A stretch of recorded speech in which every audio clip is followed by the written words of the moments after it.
এবার আবহাওয়ার খবর আপনাদের জানাবো। কলকাতায় 30 থেকে 40 কিলোমিটার বেগে দমকা হাওয়া আর বৃষ্টি হতে পারে। অস্বস্তিকর গরম থেকে স্বস্তি মিলতে পারে এমনই পূর্বাভাস দেওয়া হচ্ছে।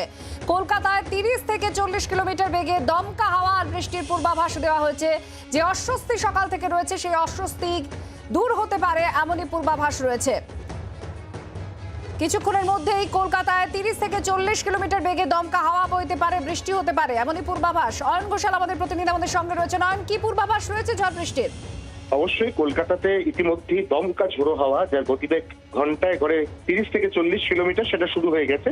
তার সঙ্গে কলকাতায় বজ্রবিদ্যুৎ সহ বৃষ্টি আসছে এমনটাই আলিপুর আবহাওয়া দপ্তর জানাচ্ছে। এবং ইতিমধ্যে কলকাতার আকাশের একটা বড় অংশ কালো মেঘে ছেয়ে গেছে এবং ইতিমধ্যেই কোথাও না কোথাও বিক্ষিপ্তভাবে ফোঁটা ফোঁটা বৃষ্টি শুরু হয়েছে।